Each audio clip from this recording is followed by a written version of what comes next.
ఉప ప్రధాన కార్యదర్శి నరసింహ గారిని అధ్యక్షత వహించాల్సిందిగా కోరుతూ ఈ సమావేశానికి ఏఐటీసీ రాష్ట్ర ప్రధాన కార్యదర్శి ఎస్ బాలాజీ గారిని వేదికపైకి ఆహ్వానిస్తా ఉన్నాం.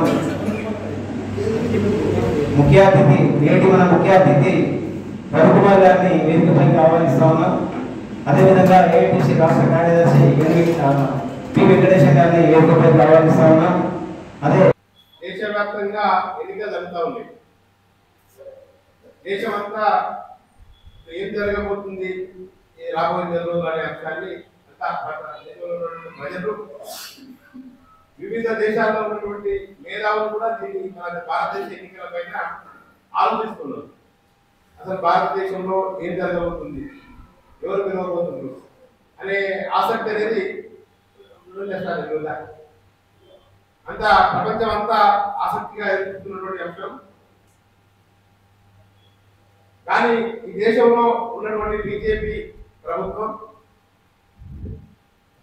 ప్రజలకు ఏం చేసింది, బీజేపీ చేస్తున్నటువంటి అవినీతి అనేది ఎప్పుడు బయటపడుతుంది అంటే అధికారంలో ఉన్నప్పుడు ఆ అవినీతి బయటపడే అవకాశం లేదు. ఎందుకంటే అన్ని సంవత్సరాన్ని కూడా వ్యవస్థ అంతా కూడా బీజేపీ కన్సర్నాల్లో ఉన్నటువంటి సందర్భంలో అది బయటికి వచ్చే అవకాశం లేదు. ఎందుకంటే మొన్న దాకా మనం అందరం చూసాం ఈ రాష్ట్రంలో ఉన్నటువంటి టీఆర్ఎస్ ప్రభుత్వం చేసినటువంటి అవినీతి కార్యక్రమాలు ఎన్నున్నాయనే విషయాలన్నింటినీ కూడా అధికారం కోల్పోయినాక ప్రతిపక్షంలో ఉన్నటువంటి కాంగ్రెస్ పార్టీ అధికారంలోకి వచ్చినాక మొత్తం ఈ రాష్ట్రంలో ఎంత అవినీతి జరిగిన అంశాన్ని మనందరం గమనించడం జరిగింది. ఇప్పుడు ప్రస్తుతం బీజేపీ ప్రభుత్వం కూడా చేసినటువంటి అవినీతి కొన్ని మందిని ఎలక్ట్రోల్ బాండ్ల అంశం మొత్తం బయటకు వచ్చింది, సుప్రీంకోర్టు బయటపడింది. మేధావులంతా దేశంలో ఉన్నటువంటి ప్రజానీకం అంతా దీనిపైన ఆలోచిస్తూ ఉన్నారు.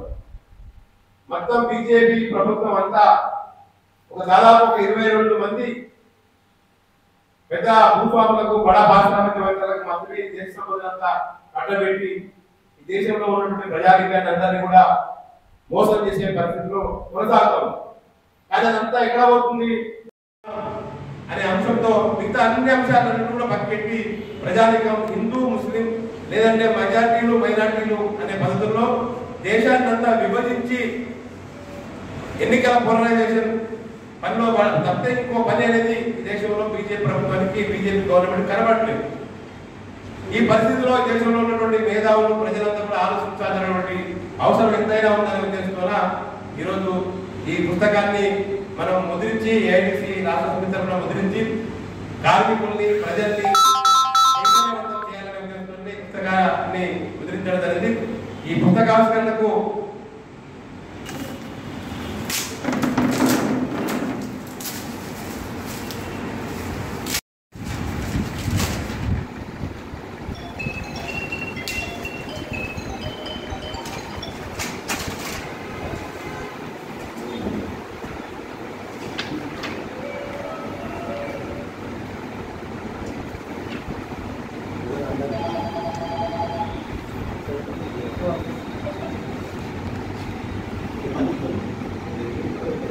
ఓకే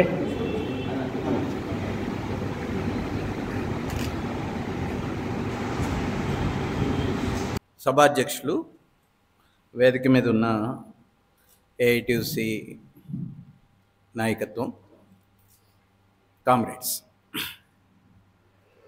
ఒక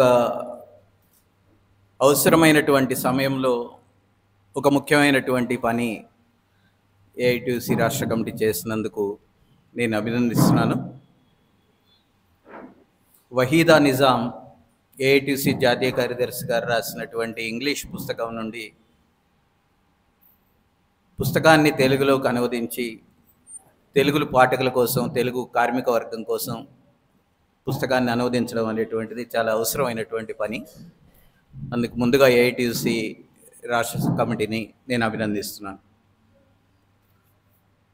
ఎందుకంటే మీరు గమనించే ఉంటారు, మీడియా మన చేతుల్లో లేదు.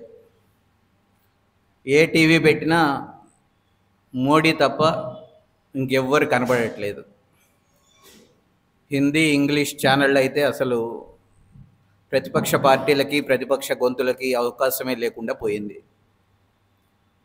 దేశంలో ఒక 3-4 సంస్థలు మాత్రమే, 3-4 కార్పొరేట్ కంపెనీలు మాత్రమే మొత్తం దేశంలో ఉండేటువంటి టీవీ ఛానళ్ళు, పత్రికల మీద ఆధిపత్యం కలిగి ఉన్నాయి.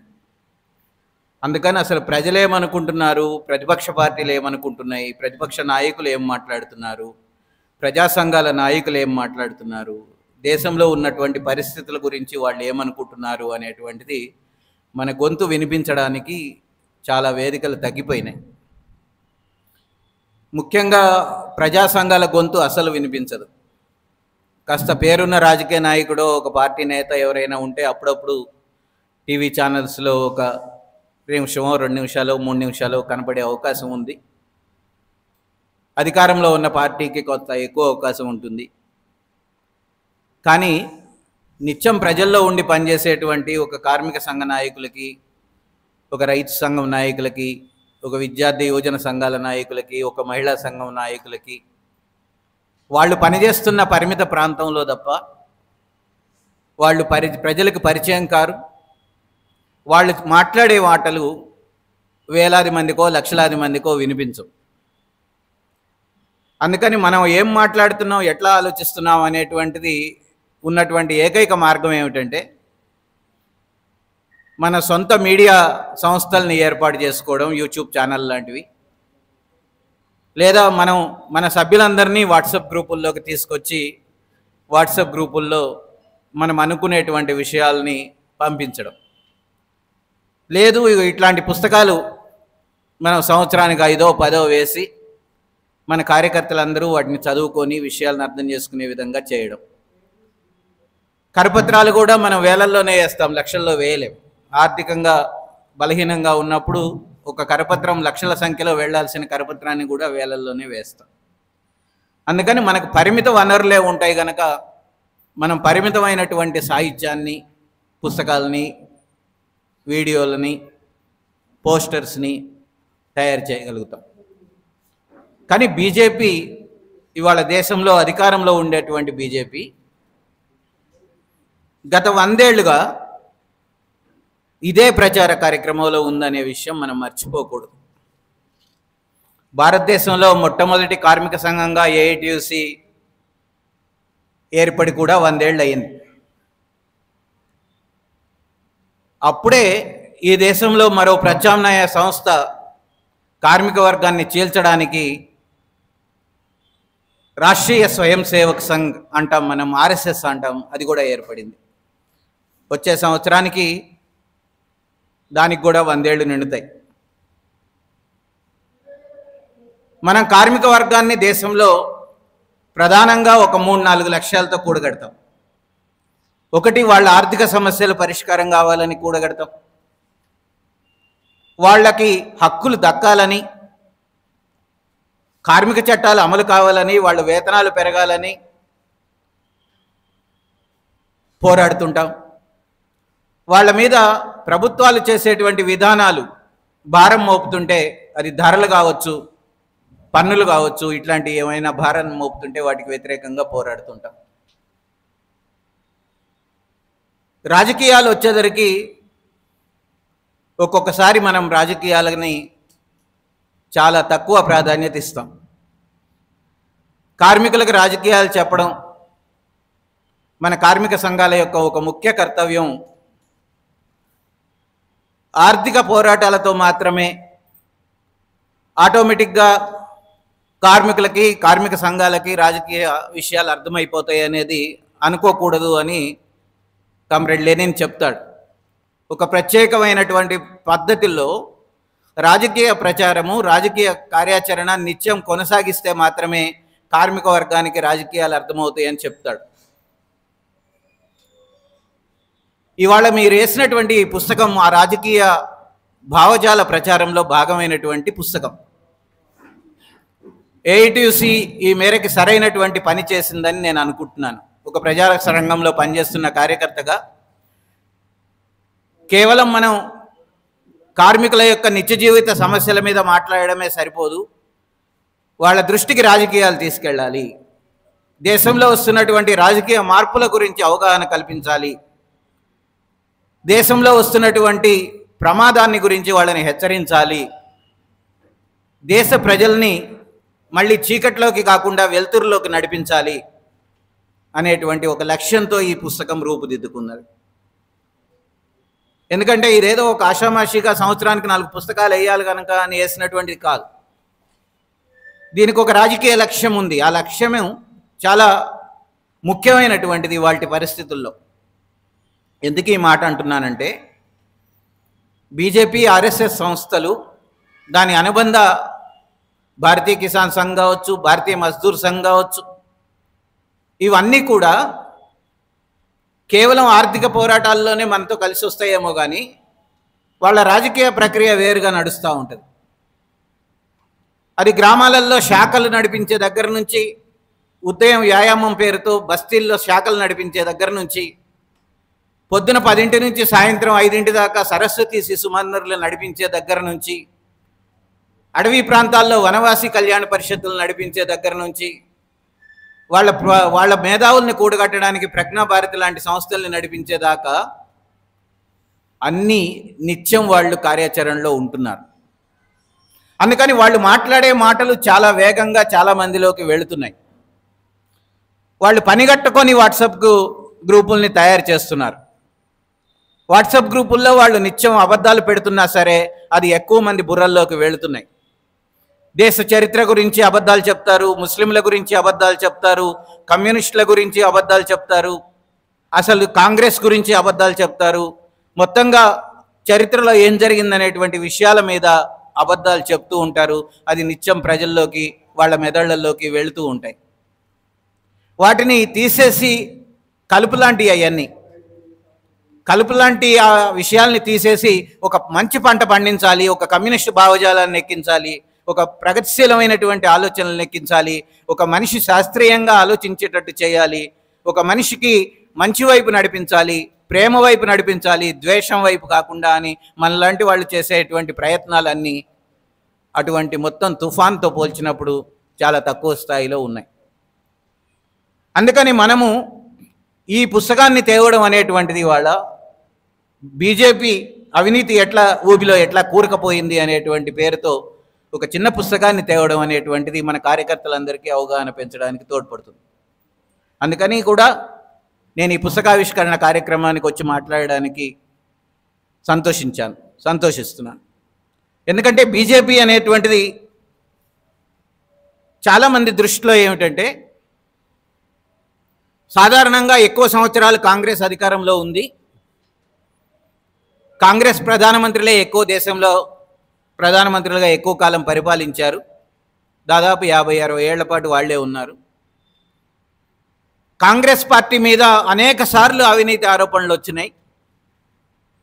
కాంగ్రెస్ పార్టీ నాయకులు అనేక సార్లు కుంభకోణాలకు పాల్పడ్డారు అనేటువంటిది మనమే పోరాటాలు చేసినాం. ఈ నేపథ్యంలో బీజేపీ అవినీతి గురించి మాట్లాడినప్పుడు చాలామందికి ఆశ్చర్యం వేస్తుంది.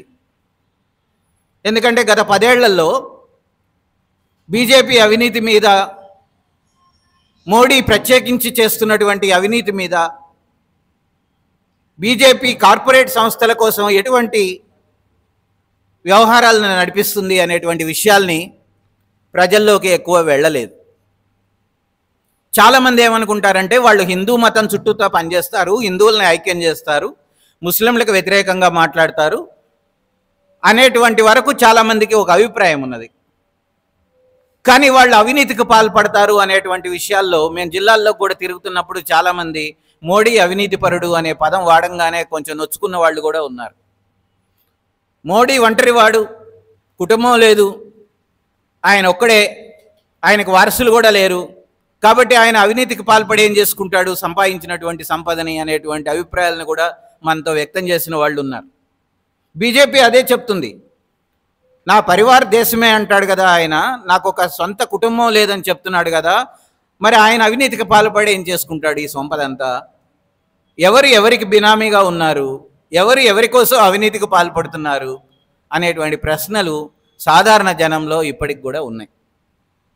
అందుకని కాంగ్రెస్ అవినీతికి పాల్పడుతుంది అని చెప్పినంత ఈజీగా బీజేపీ అవినీతికి పాల్పడుతుంది, బీజేపీ నాయకులు అవినీతికి పాల్పడతారు, వాళ్ళు అన్ని రకాలుగాను సంపదను పోగేసుకుంటారు అనేటువంటి విషయాల్ని మనం ప్రజల్లోకి తీసుకురావడానికి చాలా కష్టపడాల్సి వస్తున్నది. అయినా సరే వహీదా నిజాం గారు ఒక మంచి నోట్నైతే రాశారు. ఈ చిన్న పుస్తకాన్ని చాలా లక్షల సంఖ్యలో నిజంగా ప్రజల్లోకి వెళ్ళాలి, ప్రతి కుటుంబానికి మనం చేర్చగలగాలి. కానీ మన దగ్గర అంత శక్తి సామర్థ్యాలు ఉండవు, ఆర్థిక వనరులు ఉండవు. కాబట్టి ఇక్కడ కూర్చొని విన్నటువంటి కార్యకర్తలు, చదువు వచ్చినటువంటి ప్రతి కార్యకర్త ఈ పుస్తకాన్ని ముందు చదవడం ద్వారా, గంట కంటే మించి పట్టదు ఈ పుస్తకం చదవడానికి, ఒక గంట సేపు టైం పెట్టుకొని ఈ పుస్తకాన్ని చదవడం ద్వారా బీజేపీ ఎన్ని రూపాల్లో అవినీతికి పాల్పడిందో, ప్రధాని మోడీ ఎన్ని రూపాల్లో అవినీతికి ఆస్కారం ఇచ్చేటువంటి పనులు చేశాడో, అవినీతి పరులను ఎట్లా ప్రోత్సహిస్తూ వచ్చాడో, అవినీతిని పెంచే విధంగా, కార్పొరేట్లకు లాభం జరిగే విధంగా ఎట్లా తను విధానాలను రూపొందించాడో, సంస్థల్ని నిర్వీర్యం చేశాడో ఈ చిన్న పుస్తకంలో అనేక విషయాలు ఉన్నాయి. అందుకని మిమ్మల్ని ఈ పుస్తకాన్ని తప్పకుండా చదవండి అనేది నేను కోరుతున్నాను. ఎన్ని పనులున్నా రాత్రిపూట ఒక గంట కేటాయించుకొని అయినా సరే ఈ పుస్తకాన్ని చదవడం ద్వారా మీరు ఖచ్చితంగా బలపడతారు. మీరు ఇతరులతో వాదించడానికి మీకు ఒక అంశం దొరుకుతుంది. మీరు ఒక 50 మందిని ఒక అడ్డా మీదనో, ఒక ఫ్యాక్టరీ దగ్గర, లేకపోతే ఒక బస్తీలోనో మీటింగ్ పెడితే ఏం చెప్పాలి విషయాలు మోడీ మీద అనడానికి దీంట్లో బోల్డంత సమాచారం ఉంది. అందుకని ఈ సమాచారాన్ని ఖచ్చితంగా మీరు చదవండి అనేటువంటిది నేను కోరుతున్నాను. రెండవది చాలా ముఖ్యమైనది ఏంటంటే, అవినీతి అనేటువంటి పదం మనం చాలా కాలంగా వింటున్నాం. అవినీతి సార్వత్రికం అయిపోయింది. రోడ్డు మీద ట్రాఫిక్ కానిస్టేబుల్ కూడా అవినీతికి పాల్పడి మన జేబుల్లో ఉన్న డబ్బులన్నీ గుంజేస్తాడు. ఒక ఎంఆర్ఓ ఆఫీస్కి వెళ్తే అవినీతికి పాల్పడి 3000 5000 ఇవ్వకుండా ఒక పాస్బుక్ మీద మన చేతికి రాదు. లేకపోతే ఒక కలెక్టర్ ఆఫీస్కి వెళ్ళినా, ఎస్పీ ఆఫీస్కి వెళ్ళినా, ఏ గవర్నమెంట్ ఆఫీస్కి వెళ్ళినా లంచాలు లేకుండా పని కావట్లేదు. సాధారణ ప్రజలకు తెలిసినటువంటి అవినీతి ఈ మేరకు ఉంటుంది. అవినీతి ఉంటుంది. అధికారులు, అధికారం ఉన్నవాళ్ళు, అధికారంలో ఉన్న ప్రజాప్రతినిధులు తమ అవసరాల కోసం అనే పేరుతో ప్రజల్ని పిండేవడం, లంచాలు వసూలు చేయడం, బహుమతులు తీసుకోవడం, గిఫ్ట్ల రూపంలో తీసుకోవడం, లేదా ఒక్కొక్కసారి ఆస్తులు రాయించుకోవడం అనేటువంటి రూపాల్లో అవినీతికి పాల్పడతారు. ఇది మన నిత్య జీవితంలో అనుభవం. కాబట్టి అవినీతి ఏముంది, మామూలే కదా అనేటువంటిది అనిపిస్తుంది. కానీ ఇంతకుముందు ఉన్నటువంటి అవినీతికి ప్రభుత్వాలు కూడా అవినీతి చేస్తాయి. ప్రభుత్వాలు వాళ్ళకి సంబంధించినటువంటి వాళ్ళకి కాంట్రాక్ట్ ఇచ్చుకోవడానికి కొంత కమిషన్ని ప్రభుత్వ పెద్దలో పార్టీనో తీసుకుంటుంది. లేదు, కొన్నిసార్లు ఒక పదవి ఇవ్వడానికి ఒక సీట్ అమ్ముకునేటువంటి రాజకీయ నాయకులు కూడా ఉంటారు. కొన్నిసార్లు వాళ్ళకు కావలసినటువంటి ప్రాంతాలకి ట్రాన్స్ఫర్ చేయించుకోవాలంటే ఉద్యోగుల నుంచి డబ్బులు వసూలు చేసేటువంటి ఎమ్మెల్యేలు కూడా ఉంటారు. లేదు, ఒక ట్రాక్టర్ శాంక్షన్ కావాలి రైతుకి అని అంటే ₹1,00,000 ఎమ్మెల్యేకి తీసుకోవాలనేటువంటిది బీఆర్ఎస్ గవర్నమెంట్ పీరియడ్లో ఒక ఎమ్మెల్యేగా రేట్ ఫిక్స్ చేశాడు. నీకు ట్రాక్టర్ శాంక్షన్ కావాలంటే నాకు ₹1,00,000 ఇవ్వాలి, ముందు నేనే సంతకం పెడితేనే నీకు ట్రాక్టర్ శాంక్షన్ అవుద్ది అని ఆయన సంతకం పెట్టాడు. ఇది ఒక రకమైనటువంటి అవినీతి. అధికారంలో ఉండేటువంటి అధికారులు, ప్రజాప్రతినిధులు చేసేటువంటి అవినీతి, లేదా ప్రభుత్వ పెద్దలు చేసేటువంటి అవినీతిని మనం చూస్తాం. కాంగ్రెస్ హయాంలో కూడా అవినీతి ఉండేది. కానీ ఆ అవినీతికి వ్యతిరేకంగా పనిచేయడానికి చాలా సంస్థలు ఉండేవి. ఆ సంస్థల చుట్టూతా చాలామంది పనిచేస్తూ ఉండేవాళ్ళు. దానివల్ల అవినీతి బయటకు రావడము, డబ్బులు తీసుకున్నాడు, లంచాలు తీసుకున్నాడు, కుంభకోణానికి పాల్పడ్డారు అనేటువంటి ఘటనలు జరగడము, మంత్రులు రాజీనామా చేయడము, అధికారులని సస్పెండ్ చేయడము, ప్రజాప్రతినిధులనైతే వాళ్ళని బదనాం చేసి వాళ్ళతో రాజీనామా చేయించడము అనేటువంటి ఘటనలు చాలా మనం చూస్తుండేవాళ్ళు. అవినీతికి పాల్పడినప్పుడు ప్రజలు ప్రశ్నించడము, నిలదీయడము, ఉద్యమాలు చేయడము, ఆ తర్వాత వాళ్ళ మీద శిక్ష పడేటువంటి దాకా ఉద్యమాన్ని కొనసాగించడము అనేటువంటిది సాధారణంగా మనం చూసినటువంటి పద్ధతి. కానీ గత 10 ఏళ్లలో మరి అటువంటి ఉద్యమం ఒక్కటి కూడా ఎందుకు రాలేదు? అంటే అధికారులందరూ నిజాయితీ పరులు అయిపోయారా? ఎమ్మెల్యేలందరూ నిజాయితీ పరులు అయిపోయారా? బీజేపీ పార్టీ అధికారంలోకి వచ్చినాక అసలు ఎటువంటి కుంభకోణాలకి అవకాశం లేకుండా పోయిందా? వాళ్ళు 2013-14లో అవినీతి వ్యతిరేక ఉద్యమం దేశంలో జరిగినప్పుడు అన్నా హజారే కావచ్చు, లేదా కేజ్రీవాల్ కావచ్చు, లేదా ఇతర చాలా సంస్థలు కావచ్చు, ఆ ఉద్యమానికి నాయకత్వం వహించినప్పుడు దేశంలో చాలా రాష్ట్రాలలో దానికి సంఘీభావంగా ఉద్యమాలు జరిగినప్పుడు బీజేపీ చాలా పెద్ద ఎత్తున ఉద్యమంలో పాల్గొన్నది. బీజేపీ అవినీతి వ్యతిరేక పార్టీగా, అవినీతి వ్యతిరేక భావజాలం కలిగినటువంటి, ఆచరణ కలిగినటువంటి పార్టీగా అది ముందుకొచ్చి మేము అవినీతి రహితంగా దేశాన్ని పరిపాలిస్తాం, మేము కాంగ్రెస్ అవినీతిని వ్యతిరేకిస్తూ అందుకే ఉద్యమంలో పాల్గొంటున్నాం, కాంగ్రెస్ అవినీతి పార్టీ కాబట్టి మాకు అధికారం ఇవ్వండి అనేటువంటిది వాళ్ళు ఓపెన్గా మేనిఫెస్టోలో 2014లో రాశారు. నిజంగా జనం నమ్మారు. బీజేపీ ఇంకేమైనా కావచ్చు కానీ అవినీతి పర్రాలు కాదు అనేటువంటిది జనం నమ్మారు, ఓట్లేశారు, గెలిపించారు. 2014 నుంచి వాళ్ళు ఏం చేశారు, అవినీతికి చేశారా లేదా, అవినీతికి పాల్పడ్డారా లేదా అనేటువంటిది చాలా ముఖ్యమైనటువంటి అంశంగా మనం పరిశీలించాల్సినటువంటి అవసరం ఉంది. ఎందుకంటే చాలా సందర్భాల్లో అవినీతి అనేటువంటిది లంచం రూపంలో ఉంటుంది.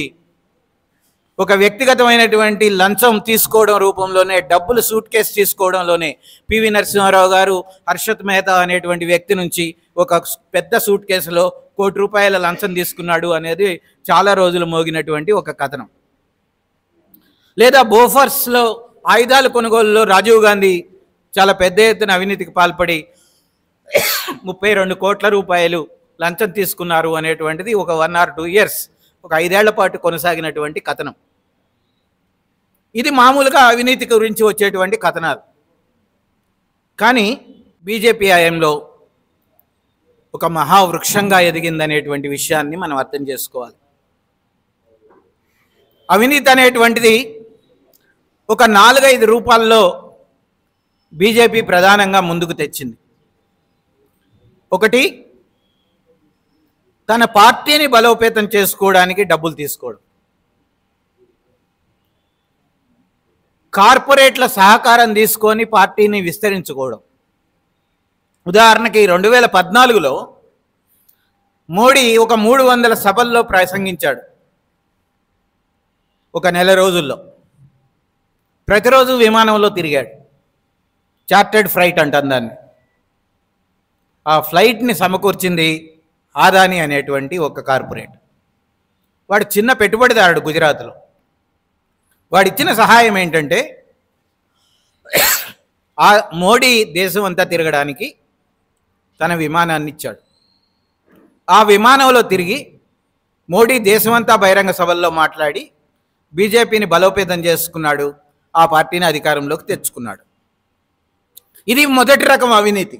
పార్టీని బలోపేతం చేసుకోవడానికి కార్పొరేట్ సంస్థలో పెట్టుబడిదారులు వాళ్ళకు కావలసినటువంటి అవసరాలు సమకూర్చడం అనేటువంటిది ఒక రకమైనటువంటి అవినీతి. అది బీజేపీ చాలా పెద్ద ఎత్తున ఉపయోగించుకుంది. అది గుజరాతీ పెట్టుబడిదారులు చేసినటువంటిది. రెండవది, నిర్మాణపరంగా బీజేపీ బలోపేతం కావాలంటే డబ్బులతో పనిచేసేటువంటి కార్యకర్తలు వాళ్ళకు అవసరం. అన్ని జిల్లాల్లోనూ వాళ్ళ కార్యాలయాలు అవసరం. దేశంలో అత్యధిక జిల్లాలలో లేదా మొత్తం జిల్లాలలో ప్రస్తుతం ఆఫీసులున్న ఏకైక పార్టీ బీజేపీ. ఒక ఆఫీస్ కట్టడానికి స్థలం కొని ఆఫీస్ నిర్మాణం చేయడానికి, ఒక 2 అంతస్తుల బిల్డింగ్ కట్టడానికి ఎంత ఖర్చు అవుతుందో మనకు తెలుసు. కానీ దేశంలో అన్ని జిల్లాల్లో, అన్ని పార్లమెంటరీ స్థానాల్లో ఆఫీసులు ఉన్నటువంటి ఏకైక పార్టీ బీజేపీ. ఆ మేరకి వాళ్ళ కార్పొరేట్ల నుంచి పార్టీ కోసం నిధులు అందినాయి. ఇది ఒక రకమైనటువంటి అవినీతి. మూడవది, వాళ్ళ ప్రచార యంత్రాంగం సమకూర్చుకోవడం. అది ఒక రకమైనటువంటి అవినీతి. అంటే ఒక ఇంజనీరింగ్ కాలేజీ అబ్బాయినో అమ్మాయినో నీకు ఉద్యోగం ఇస్తాం రా అని చెప్పి పిలిచి వాళ్ళకి నెలకు 10,000 15,000 జీతం మాట్లాడుకొని ఒక పెద్ద హాల్ నిండా వాళ్ళని కూర్చోబెట్టి వాళ్ళ ముందు కంప్యూటర్ పెట్టి వాళ్ళతో ప్రచారం చేయించడం. వాళ్ళ ప్రచారం ఏమిటి? మోడీ ఎంత గొప్పవాడు, మోడీ ఎంత నిజాయితీపరుడు, మోడీ ఎంత శక్తి సామర్థ్యాలు ఉన్నవాడు, మోడీ పాకిస్తాన్ని ఎలా బెదిరించగలడు, మోడీ హిందువులను ఎట్లా పైకి తీసుకురాగలడు లాంటి ప్రచారం చేయడంతో పాటు ప్రతిపక్ష పార్టీల నాయకులని ట్రోలింగ్ చేయడం, ప్రతిపక్ష పార్టీల నాయకుల్ని బూతులు తిట్టడం, ప్రతిపక్ష నాయకుల సోషల్ మీడియా పోస్టుల కిందకెళ్ళి విపరీతమైనటువంటి కామెంట్లు చేయడం, ముఖ్యంగా ఆడవాళ్ల పట్ల అటువంటి కామెంట్లు విస్తృతంగా చేయడం, అక్రమ సంబంధాలు అంటగట్టడం, ఇవన్నీ పని కట్టుకొని కొంతమంది ఉద్యోగులను పెట్టి వాళ్ళకి జీతాలు ఇచ్చి వాళ్ళ ముందు కంప్యూటర్ పెట్టి వాళ్ళ ద్వారా చేయించేటువంటి పని. ఇవాళ మేము ఒక వీడియోని మీకు షేర్ చేసాం ఆడియో రూపంలో, వినండి, మీకు కూడా పంపిస్తాం. ఒక డ్యూటీ ఎలా ఉంటుంది వాళ్ళది అంటే, ఒక మనిషికి పొద్దున పూట ఏం పని ఇస్తారు, ఆ రోజంతా వాళ్ళు ఏం చేయాలి, ఆ పని చేయడానికి వాళ్ళకి డబ్బులు ఎట్లా ఇస్తారు, వాళ్ళ పనిలో ఏమేమి అంశాలు ఉంటాయి అనేటువంటిది చాలా బట్టబయలైనటువంటి విషయం. బీజేపీ సోషల్ మీడియాలో ఫేస్బుక్ కావచ్చు, వాట్సాప్ కావచ్చు, ట్విట్టర్ కావచ్చు, ఇతర ఇన్స్టాగ్రామ్ కావచ్చు, ఇతర వేదికలన్నిట్లోనూ, యూట్యూబ్ కావచ్చు, వీటన్నిట్లోనూ వేలాది లక్షలాది ఖాతాలని క్రియేట్ చేసి దాని ద్వారా వాళ్ళ పార్టీ ప్రచారం చేసుకోవడం ఒక్కటే కాదు, ప్రతిపక్ష పార్టీలని బదనాం చేయడము, వాళ్ళని నాశనం చేసేటువంటి వైపు పోస్టులు పెట్టడం అనేది ఒక ప్రత్యేకమైనటువంటి పని చేసింది. ఇది చేయడానికి కూడా 100 కోట్ల రూపాయలు కావాలి. బీజేపీ అవినీతి అక్కడ కూడా ఉంది. ఒక ఫ్లైట్లలో విమానం ఎక్కి మోడీ ప్రచారం చేయడంలో మాత్రమే ఆగలేదు, అన్ని జిల్లాలలో పార్టీ జిల్లా కార్యాలయాలని కట్టుకోవడంతోనే ఆగలేదు. వేలాది మందిని ఉద్యోగులుగా పెట్టుకొని యువతీ యువకుల్ని వాళ్ళ ద్వారా తమ పార్టీ ప్రచారం చేయించుకోవడం అనేటువంటిది కూడా బీజేపీ చేసినటువంటి ఒక పెద్ద అవినీతిలో ఒక ముఖ్యమైనటువంటి భాగం పార్టీ పరంగా చూసినప్పుడు. నాలుగవది తాజాగా మనం చూసాం ఎలక్టోరల్ బాండ్స్ రూపంలో. ఎలక్టోరల్ బాండ్స్ రూపంలో 2018లో ఎలక్టోరల్ బాండ్స్ వచ్చినాయి. ఏమిటి అది? స్టేట్ బ్యాంక్ ఆఫ్ ఇండియాలో కొన్ని బ్రాంచీలకు ఒక బాధ్యత పెట్టారు. మీరు ఒక బాండ్ని ప్రింట్ చేసి మీ దగ్గర పెట్టుకోవాలి, ఎవరైనా ఒక మనిషి వచ్చి కొనుక్కుంటాడు దాన్ని, ఆ బాండు కొనుక్కున్న తర్వాత ఆయన తీసుకెళ్ళి తనకి ఇష్టమైనటువంటి రాజకీయ పార్టీకి ఇస్తాడు అనేటువంటిది ఆ ఎలక్టోరల్ బాండ్స్ పథకం. ఆ మేరకి ఎస్బీఐ బాండ్లు తయారు చేసి పెట్టుకున్నది. కొన్ని సంస్థలు ఆ బాండ్లని కొన్నాయి, ఆ బాండ్లను తీసుకెళ్ళి రాజకీయ పార్టీలకు ఇచ్చినాయి. దీంట్లో తప్పే ఉంది? ఎవరైనా సరే ఒక పార్టీకి డొనేషన్ ఇవ్వాలంటే, మీరు ఇప్పుడు ఏఐటీసీ వాళ్ళు ఇంకొకళ్ళు పార్టీ సిపిఐ పార్టీ కావాలనుకుంటే డొనేషన్లు ఇవ్వరా? ఇస్తారు. అట్లాగే ఇచ్చి ఉండొచ్చు కదా అనేటువంటిది చాలామందికి ఉన్నటువంటి అభిప్రాయం.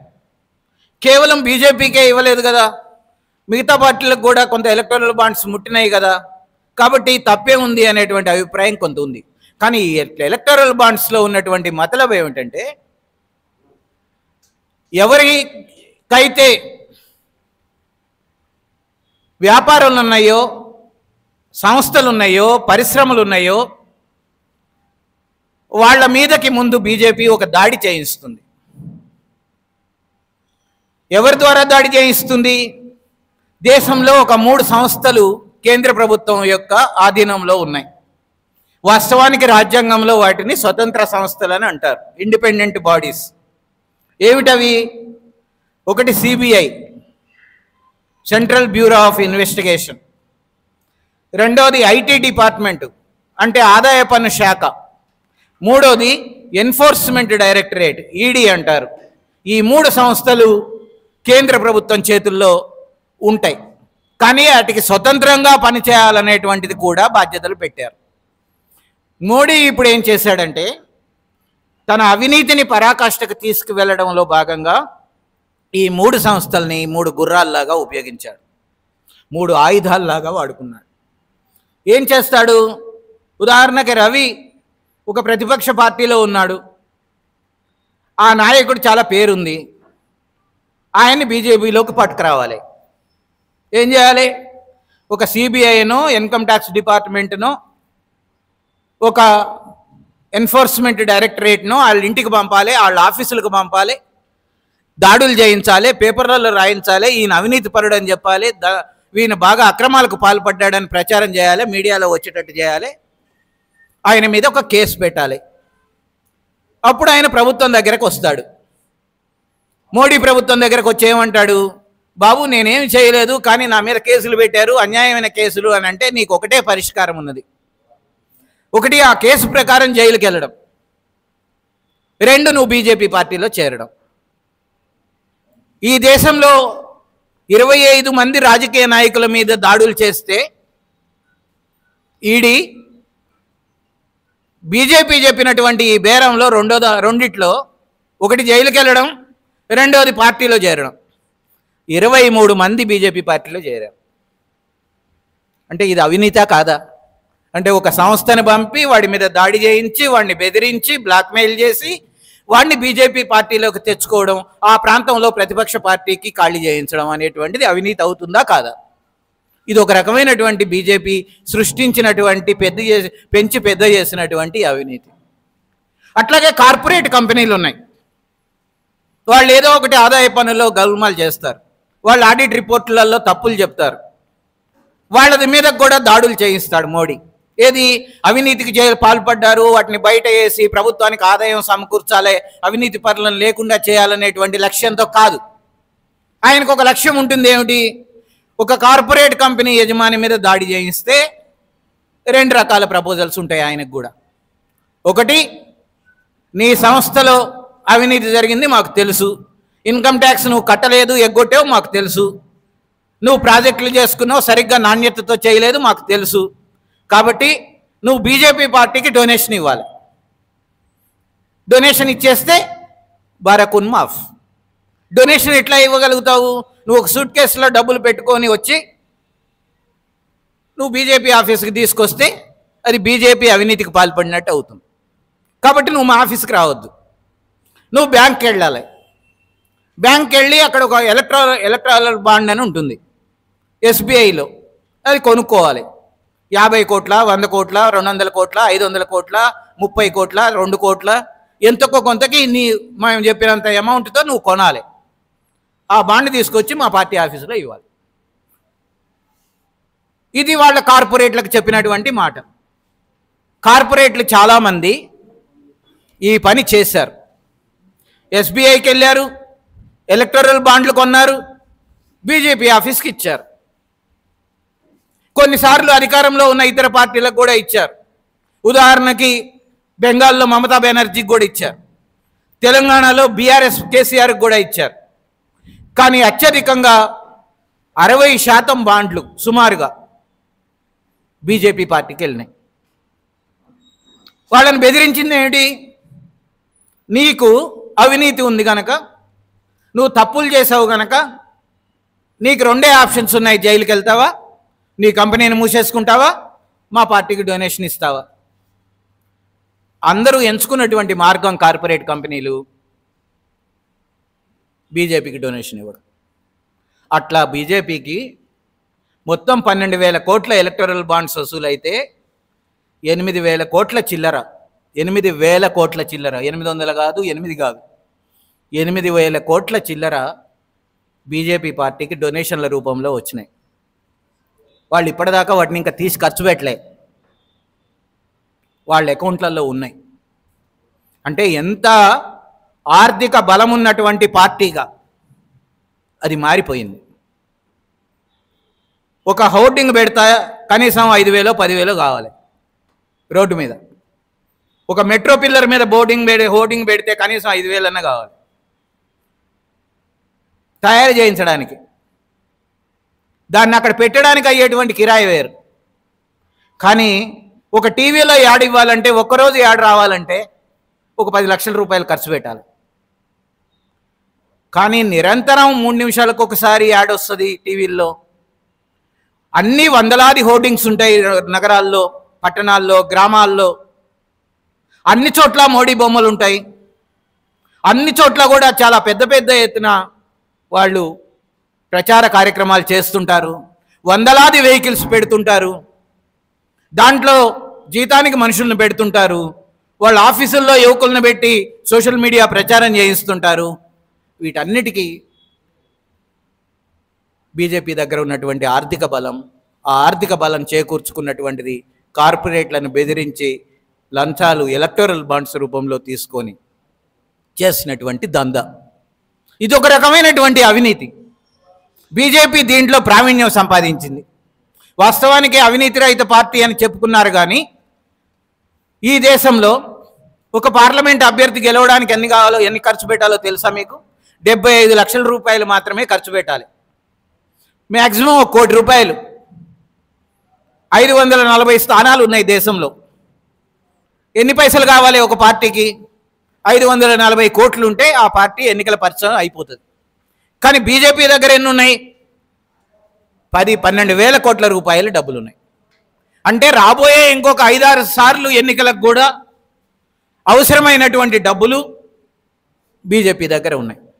బీజేపీ విస్తృతంగా ఖర్చు చేయడానికి, ప్రచారం చేయడానికి ఎందుకింత బీజేపీ కనపడుతుంటుంది ఈ దేశం నిండా? ఇంకెవరి గొంతు వినపడదెందుకు, ఇంకెవరి ఫోటో కనపడదెందుకు అని మీకు అనిపించడానికి కారణం బీజేపీ చేతుల్లో అవినీతితో చేరినటువంటి సొమ్ము మూలుగుతూ ఉండడం అనేటువంటిది మనం అర్థం చేసుకోవాలి. అన్ని పైసలు ఎవరి దగ్గర లేవు. కాంగ్రెస్ దగ్గర ఒక 1500 కోట్లు ఉన్నాయి. కానీ ఆ 1500 కోట్లని వాడుకోవడానికి వీలు లేకుండా వాళ్ళ అకౌంట్లని సీజ్ చేశారు. ఎవరి ద్వారా సీజ్ చేశారు? ఈడీ దాడులు చేయించి బీజేపీ డబ్బులు సంపాదించింది. ప్రతిపక్షాల పార్టీల అకౌంట్లని సీజ్ చేయడానికి ఐటీ డిపార్ట్మెంట్ని వాడుకుంది, ఇన్కమ్ ట్యాక్స్ డిపార్ట్మెంట్ని. వాడెప్పుడో ఒక 20-30 ఏళ్ల నాడు కాంగ్రెస్ పార్టీ ఆ సంవత్సరం కట్టాల్సినటువంటి ఆదాయ పన్ను కట్టలేదు కనుక జరిమానాలతో కలిపి అది 2700 కోట్లు అయింది కనుక తన అకౌంట్లో ఉన్నటువంటి డబ్బులు ఈ కేసు పరిష్కారం అయ్యే వరకు వాడుకోవడానికి వీల్లేదు అని చెప్పి దాని మీద బ్యాన్ పెట్టింది. అంటే రాహుల్ గాంధీ, సోనియా గాంధీ ఎక్కడికైనా తిరగాలన్నా, కాంగ్రెస్ పార్టీ నాయకులు కాస్త ఎన్నికల కోసం ప్రచారం చేయాలన్నా, టీవీల్లో యాడ్ ఇచ్చుకోవాలనుకున్నా వాళ్ళ దగ్గర అసలు డబ్బులే లేవు. అంటే దాని అర్థం ఏమిటి? తన దగ్గర డబ్బులు ఉంచుకుంటుంది, తను ప్రచారం చేస్తుంది, తను విచ్చలవిడిగా ఖర్చు చేస్తుంది, ప్రజల్ని ప్రభావితం చేస్తుంది, అన్ని రకాలుగా డబ్బులు పంచుతుంది, నాయకుల్ని కొంటుంది, ప్రతిపక్ష పార్టీలని చీలుస్తుంది, ప్రతిపక్ష పార్టీల ఆఫీసులన్నింటినీ ఆక్రమిస్తుంది, మీడియా ఛానళ్ళన్నీ కొంటుంది, అన్ని రకాలుగాను తన మాట వినేవాళ్ళను మాత్రమే ప్రచారంలో పెడుతుంది. కానీ ప్రతిపక్ష పార్టీల అకౌంట్లని సీజ్ చేస్తుంది. అంటే అవినీతి ఏ స్థాయిలో ఉంది బీజేపీది అంటే ప్రతిపక్ష పార్టీలు లేకుండా చేయగలిగినంత స్థాయిలో ఉంది. అందుకని మనం ఎవరి మాట వినపడదు బయటికి. మీరు ఒక 50 మందో 30 మందో ఇవాళ ఇక్కడ కూర్చొని ఒక మీటింగ్ పెట్టుకుంటున్నారు అనేటువంటిది ఎంతమందికి తెలుసు? నేను ఇదే అవినీతి మీద ఒక పెద్ద హోర్డింగ్స్ చేసి నేను కూడా రెంట్ కట్టి మెట్రో పిల్లర్ల నిండా బీజేపీ ఇక్కడ కుంభకోణానికి పాల్పడింది, బీజేపీ ఇక్కడ కాంట్రాక్ట్ వేరే వాడికి ఇచ్చి ఇన్ని డబ్బులు తీసుకున్నది అనేటువంటిది హోర్డింగ్స్ చేయాలనుకో, నాకు ఒక 100 కోట్లన్నా కావాలి, సిటీ అంతా ప్రచారం చేయాలని నేను అనుకుంటే. కానీ నా దగ్గర 1 కోటి రూపాయలే లేనప్పుడు, నా దగ్గర 50 లక్షలు కూడా లేనప్పుడు నేను బీజేపీ ప్రచారానికి ప్రత్యామ్నాయంగా చేయగలుగుతానా? చేయలేదు. అందుకనే బీజేపీ అవినీతి అనేటువంటిది మొత్తం ప్రజాస్వామ్యానికి గొడ్డలి పెట్టుగా తయారైంది. ప్రజాస్వామ్యం అంటే ఏమిటి? ఒక రాజ్యాంగం పరిధిలో రాజకీయ పార్టీలు నమోదై ఉండడం, ఆ రాజకీయ పార్టీలన్నీ ఎలక్షన్ కమిషన్ దగ్గర రిజిస్టర్ అయి ఉండడం, ఆ ఎలక్షన్ కమిషన్ నియమాలకు అనుగుణంగా ఎన్నికల్లో పోటీ చేయడం, ప్రజల్ని ప్రలోభ పెట్టకుండా, అవినీతికి గురి చేయకుండా ప్రచారం చేయడం, ఆ తర్వాత తమ అభ్యర్థులకు ఓట్లు పడేటట్టు అప్పీల్ చేయడం, అట్లా ఎన్నికల్లో గెలవడం, ఇది ప్రజాస్వామ్యం. కానీ ఈ ప్రక్రియ ఎక్కడ నడుస్తుంది? ఏకపక్షంగా నడుస్తుంది. ఇప్పుడు బీజేపీ తనంతట తాను అనుకున్నట్టుగా పద్ధతుల్లో ఎలక్షన్లను నడిపిస్తుంది, అనుకున్నటువంటి పద్ధతుల్లో అభ్యర్థుల్ని నిర్ణయిస్తుంది, అనుకున్నటువంటి పద్ధతుల్లో విస్తృతంగా క్యాంపెయిన్ చేస్తున్నది, ప్రతిపక్ష పార్టీలకి అభ్యర్థులే లేకుండా చేస్తున్నది. అంటే ఇది సమాంతరంగా జరుగుతున్నటువంటి, సమస్థాయిలో జరుగుతున్నటువంటి ఎన్నికలు కావు, బీజేపీ ఏకపక్షంగా నడిపిస్తున్నటువంటి ఎన్నికలు. దీనికి ఇట్లా జరగడానికి కారణం ఏమిటి? 10 ఏళ్ల తర్వాత జరుగుతున్న ఈ ఎన్నికల్లో బీజేపీకి బలం ఎక్కడి నుంచి వచ్చింది అనేది మీకు చాలా మందికి అనిపిస్తుండొచ్చు. కేవలం అవినీతికి పాల్పడడం ఒక్కటే కాదు, ఆ పార్టీ మొత్తం దేశంలో ఉండేటువంటి ముఖ్యమైనటువంటి సంస్థలన్నింటినీ తన చేతుల్లో పెట్టేసుకుంది. ఏమిటా ముఖ్యమైనటువంటి సంస్థలు? ఉదాహరణకి రిజర్వ్ బ్యాంక్ ఆఫ్ ఇండియా, అదొక స్వతంత్ర సంస్థ. మనమందరం డబ్బులు దాచుకున్నటువంటి డబ్బులన్నీ కూడా ఆ బ్యాంకు పరిధిలో ఉంటాయి. ఆ బ్యాంకు వాటిని కాపాడి మనం అవసరమైనప్పుడు తీసుకోవడానికి అవకాశం ఇస్తుంది. ఆర్బీఐకి డైరెక్టర్లుగా ఉండేటువంటి వాళ్ళు సిఎండీలుగా ఉండేటువంటి వాళ్ళు చాలా నిజాయితీ పరులై స్వతంత్రంగా వ్యవహరించగలిగి ఉండాలి. కానీ బీజేపీ నోట్ల రద్దు చేసినప్పుడు ఆర్బీఐని సంప్రదించకుండానే తనకు తోచినట్టుగా నిర్ణయం తీసుకొని ఆర్బీఐని పక్కన పెట్టేసి నోట్ల రద్దు చేసేసి దేశమంతా అల్లకల్లోలం చేసేసింది. ఆర్బీఐ స్పష్టంగా చెప్పింది, మా దాంట్లో పెద్దగా చర్చ జరగలేదు, మేము నిర్ణయించలేదు అని. అంటే ఆర్బీఐ అనేటువంటి ఒక స్వతంత్ర సంస్థని బీజేపీ పార్టీ, మోడీ ప్రభుత్వం ఎందుకు పనికి రాకుండా పక్కన పెట్టేసి ఆర్బీఐ ద్వారా తన పనులను చేయించుకోవడం అనేటువంటిది ప్రారంభించింది. ఒక కార్పొరేట్ కంపెనీ వాడికి, తనకు అనుకున్న వాడికి, ఒక ఆదానికో, ఒక అనిల్ అంబానీకో, ఒక ముఖేష్ అంబానీకో, వీళ్ళందరికీ ఒక బ్యాంకు నుంచి అప్పులు ఇప్పిస్తుంది.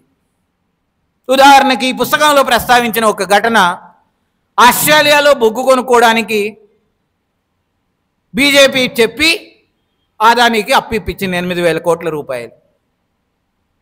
సరే, అప్పు తీసుకున్నాడు, బొగ్గు కొనుక్కొచ్చాడు, ఎక్కువ రేట్లకు చేసి అమ్ముకున్నాడు, లాభాలు గడించాడు. కానీ ఆ అప్పు తిరిగి ఆదాని బ్యాంకులకు కట్టట్లేదు. ఇట్లా ఈ దేశంలో కొన్ని కార్పొరేట్ సంస్థలు అప్పులు తీసుకుంటున్నాయి, పెట్టుబడులు పెట్టుకుంటున్నాయి, వ్యాపారాలు చేసుకుంటున్నాయి, వేల కోట్ల రూపాయల లాభాలు చేసుకుంటున్నాయి, కానీ బ్యాంకులకు అప్పులు కట్టట్లేదు. అప్పుడు మోడీ ప్రభుత్వం రంగంలోకి వస్తుంది. సరే వాళ్ళు కట్టలేకపోయినారు కనుక ఆర్బీఐ తన దగ్గర ఉన్నటువంటి డబ్బులతో ఆయా బ్యాంకులకు చెల్లించాలి అని చెప్తుంది. ఆర్బీఐ ద్వారా అక్కడ ఉన్నటువంటి డబ్బుల్ని తీసి ఆయా బ్యాంకుల ఖాతాల్లో వేస్తుంది. వాళ్ళనేమో నువ్వు మాఫీ చేసిన పో అంటుంది.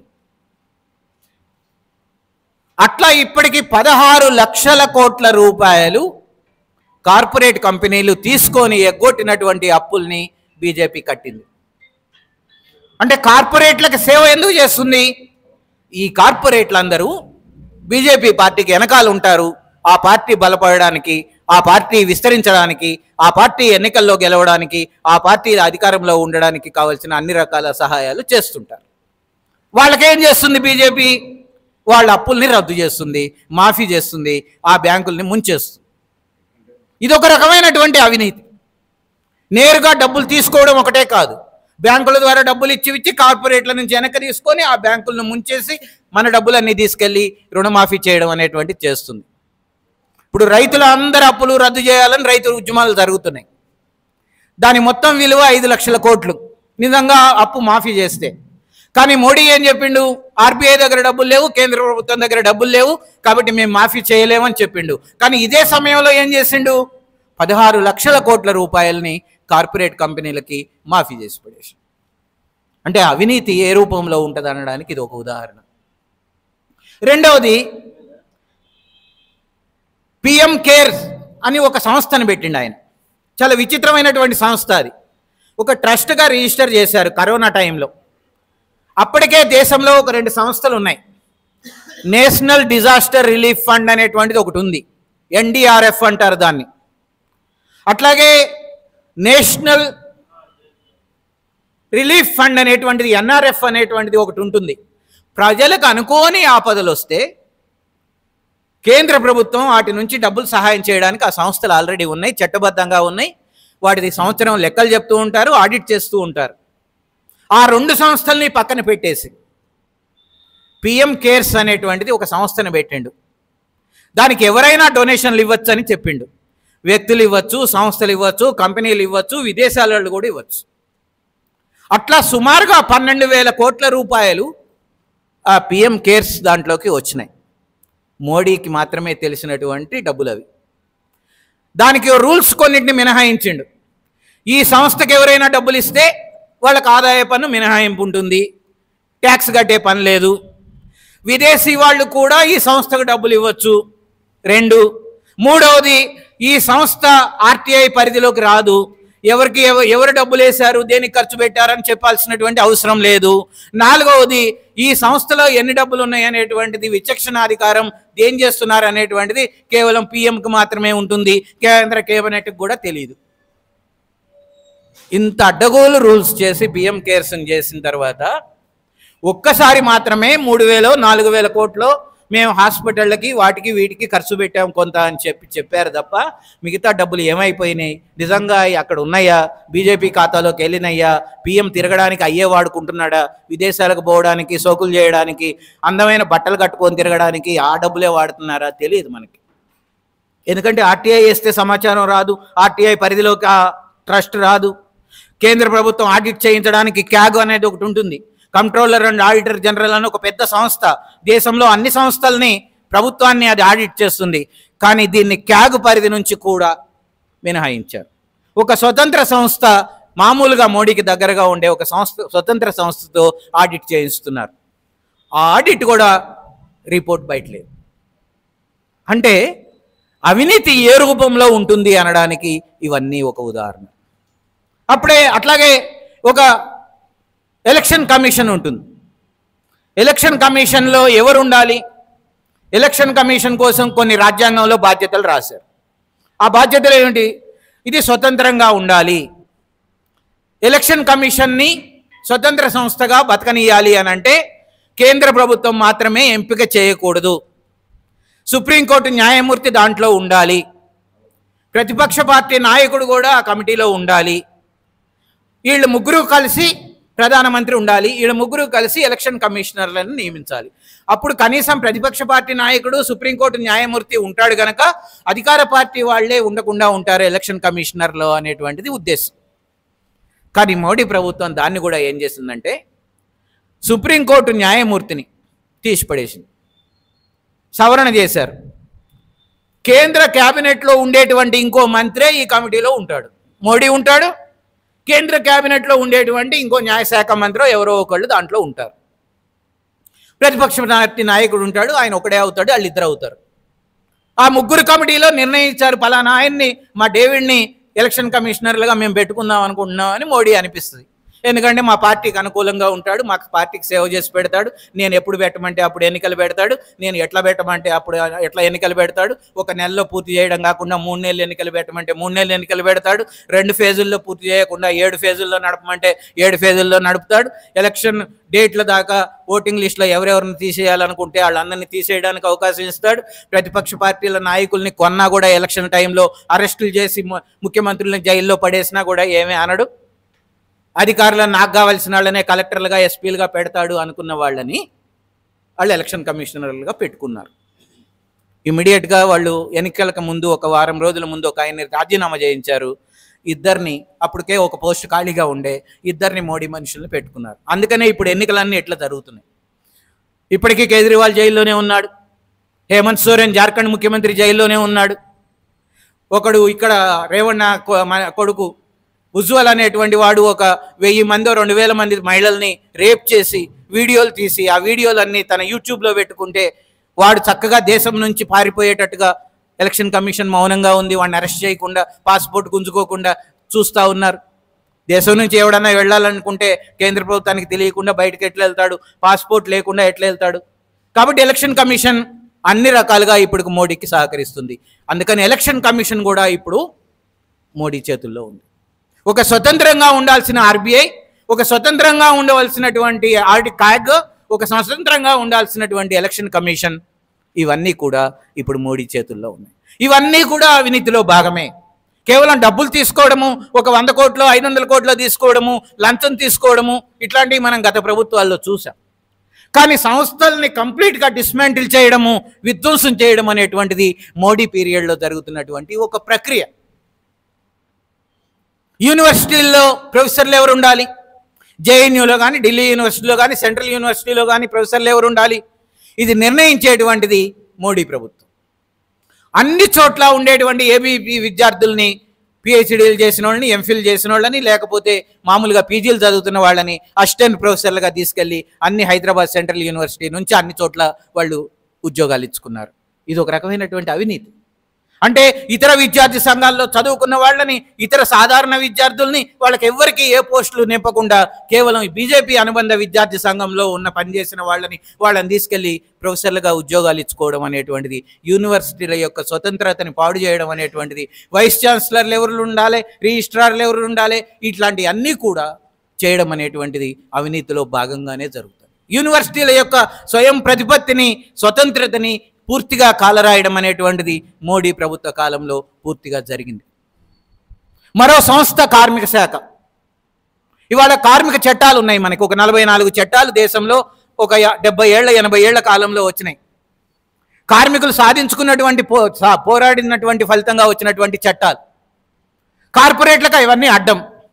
ఒక అదానీనో అంబానీనో ఇష్టం వచ్చినట్టు సంస్థని తెరవడానికి, మూసేయడానికి, తరలించడానికి, ఇంకొక ఆడికి వెళ్ళిపోవడానికి, ఒక సంస్థను ఒక ఊళ్ళో తీసేసి ఇంకో రాష్ట్రంలోకి వెళ్ళిపోవడానికి మన కార్మిక చట్టాలు అడ్డు చెబుతాయి కనుక కార్మిక చట్టాలన్నింటినీ రద్దు చేయమని అడిగారు కార్పొరేట్లు. కనీస వేతనాలు మీరు నిర్ణయించితే మేము అవి ఇవ్వాల్సి వస్తుంది, కార్మిక శాఖ దాడులు చేస్తే మేము జవాబు చెప్పుకోవాల్సి వస్తుంది కనుక కనీస వేతనాలని ఇతర చట్టాలని రద్దు చేయమని కార్పొరేట్లు అడిగారు. బోనస్, పిఎఫ్ ఇట్లాంటివి ఏమి ఇవ్వము, మేము ఈఎస్ఐ ఇవ్వము, సెలవులు ఇవ్వము, 30 రోజులు పనిచేయాలి, మేము పర్మనెంట్ ఉద్యోగులను పెట్టుకోము, కాంట్రాక్ట్ పద్ధతిలో పెట్టుకుంటాము, మీరు ఈ కార్మిక చట్టాలన్నింటినీ రద్దు చేస్తేనే అది సాధ్యమవుతుందని కార్పొరేట్లు అడిగారు. మోడీ ప్రభుత్వం చేసి మొత్తం 44 కార్మిక చట్టాలని పక్కన పడేసి 4 లేబర్ కోడ్లను తెచ్చారు. ఆ కోడ్లలో వాళ్ళు 2 విషయాలని స్పష్టంగా రాశారు. ఒకటి, రాబోయే ఎన్నికలు అయిపోయిన తర్వాత 12 గంటల పనిదినం అనేటువంటిది అమల్లోకి వస్తుంది, 8 గంటలు ఇక నుంచి ఉండదు. రెండవది, కనీస వేతనాలు అతి తక్కువ నిర్ణయించబడతాయి, ఇతర హక్కులన్నీ కూడా కార్పొరేట్లకు అనుకూలంగా ఉంటాయి.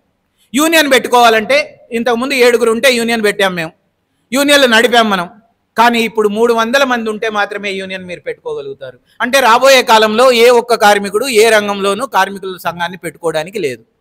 ఇవంతా కార్పొరేట్లు అడిగారు, మోడీ చేశాడు. ఇది అవినీతి కిందకే వస్తుంది. అంటే చట్టాలని మార్చేయడం, చట్టాలని రద్దు చేయడం, కార్పొరేట్లకు అనుకూలంగా చట్టాలని వాతావరణాన్ని సృష్టించడం, కార్మిక వర్గాన్ని అణగదొక్కడం, కార్మికులకు వేతనాలు పెరగకుండా చూడడము, పని గంటల్ని పెంచేయడం అనేటువంటిది ఒక అవినీతిలో భాగంగానే మనం చూడాలి.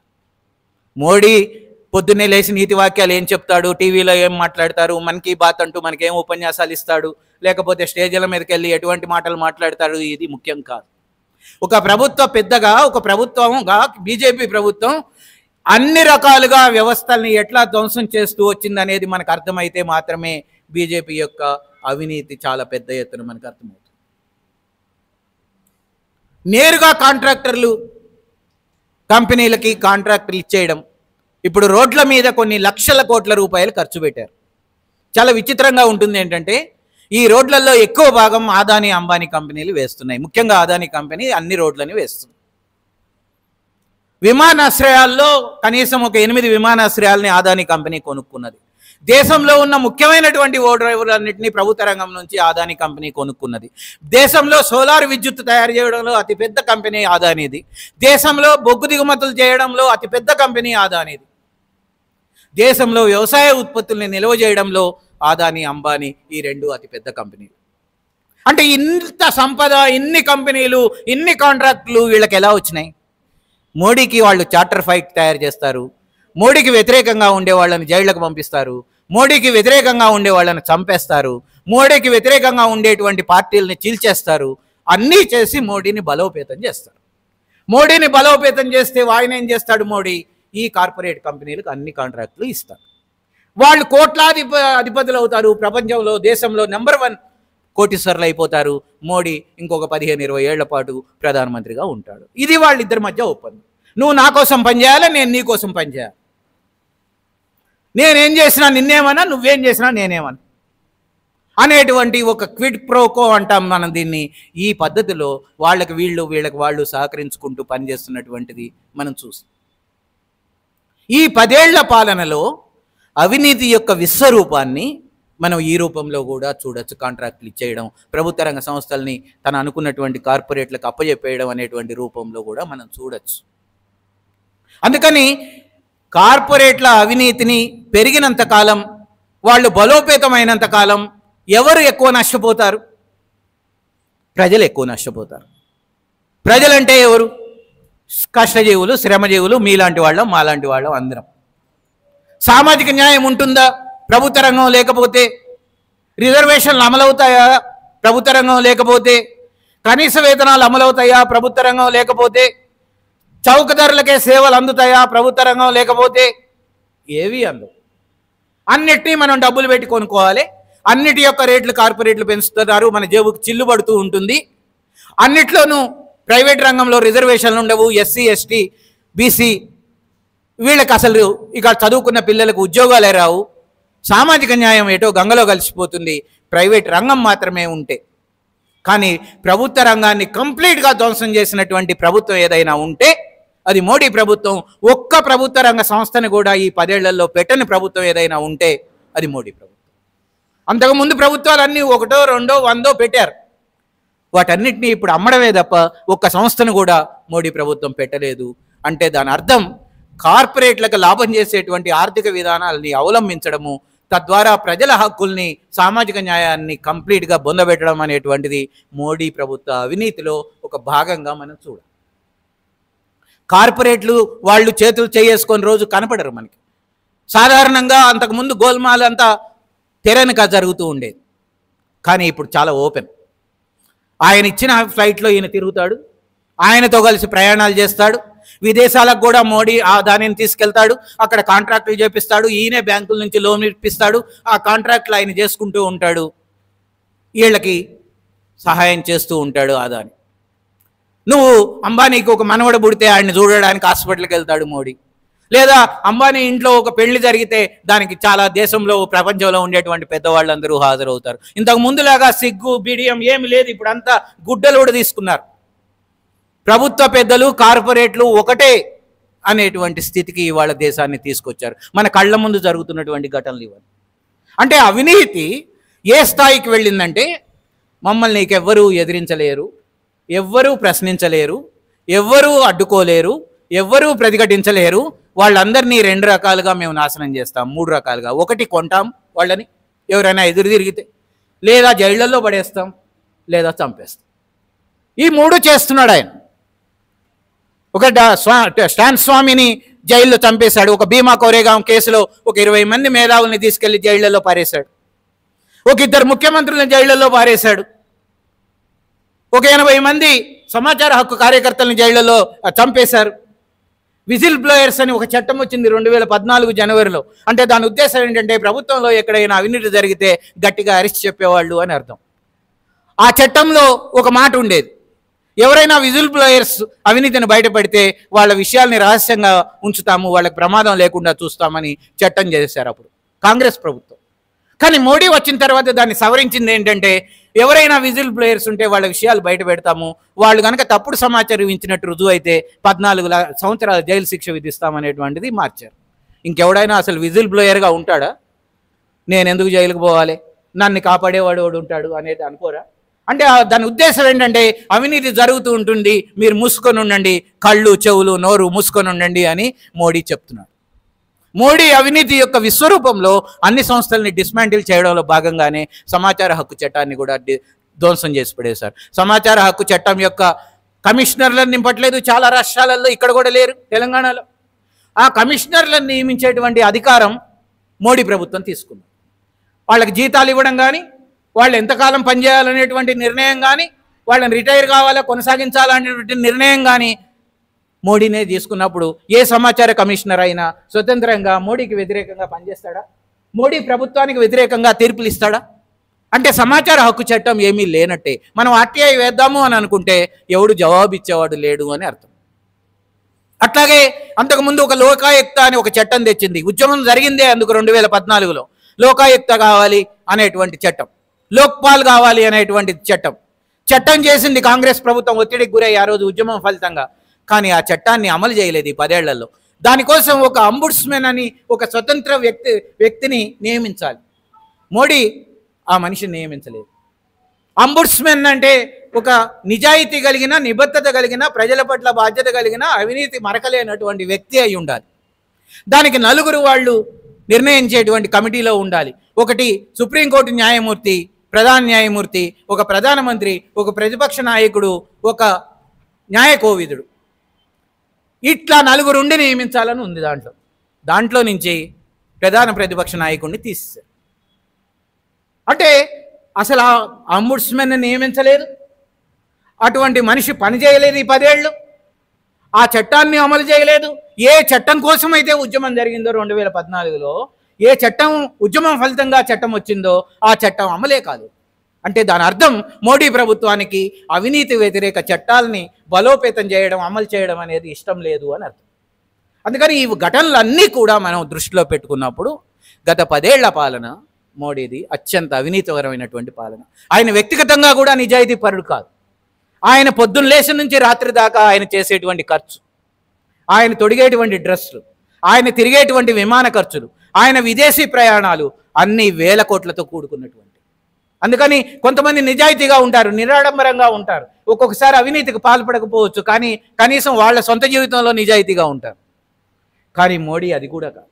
ఆయన అట్టహాసమైనటువంటి జీవితం కావాలి, సెలబ్రిటీల మధ్య బతకాలి, కార్పొరేట్ల మధ్య బతకాలి, విమానాలు ఎక్కి తిరగాలి, అద్భుతమైన ఫుడ్ తినాలి, విదేశాలకు కూడా తిరిగి వస్తూ ఉండాలి. ఇది ఆయన జీవితం. ఆయన జీవితం మన కళ్ళ ముందుకు ఉంది. మీరు చూసేటువంటి ఆయన ఫోటోగ్రఫీ పిచ్చిలో మనకు అవన్నీ కనపడతాయి. అందుకని వ్యక్తిగతంగా కూడా మనిషి నిజాయితీ పరుడు కాదు. నిబద్ధత లేదు, నిజాయితీ లేదు, అది వేరే విషయం. వ్యక్తిగత జీవితంలో కూడా నిజాయితీ లేదు. ఈ విషయాన్ని మనం ప్రజలకు అర్థం చేయించగలిగితే మాత్రమే ప్రజలు మోడీ భ్రమ నుంచి, మోడీ చాలా గొప్పవాడు అనేటువంటి భ్రమ నుంచి బయటపడగలుగుతారు. లేకపోతే మోడీ నిబద్ధత గురించి ఇట్లాగే ప్రజలు భ్రమల్లో ఉంటే బీజేపీకి ఓట్లేస్తూ ఉంటారు, మళ్ళీ వాళ్ళని అధికారంలోకి తెస్తూ ఉంటారు. అది రాబోయే కాలంలో మరింత డేంజర్. ఖచ్చితంగా వాళ్ళకు ఒక లక్ష్యం ఉన్నది. చాలా స్పష్టంగానే వాళ్ళు చెప్పారు, రాజ్యాంగాన్ని మార్చడం మా లక్ష్యం అనేటువంటిది వాళ్ళు ఓపెన్గానే చెప్పారు. 2019లో వాళ్ళు హరిద్వార్లో మీటింగ్ పెట్టుకున్నారు, 2020లో వాళ్ళు గోవాలో మీటింగ్ పెట్టుకున్నారు. 3 రోజుల మీటింగుల్లో వాళ్ళు చేసినటువంటి తీర్మానాలు ఏంటంటే ఈ రాజ్యాంగం మనకి పనికిరాదు అనేది ఒక తీర్మానం, ఈ రాజ్యాంగం విదేశాలకు సంబంధించింది, మన భారతీయ ఆత్మ దీంట్లో లేదనేటువంటిది వాళ్ళ అభిప్రాయం, ఈ రాజ్యాంగ స్థానంలో మేము కొత్త రాజ్యాంగాన్ని తెస్తామనేటువంటిది ఒక తీర్మానం.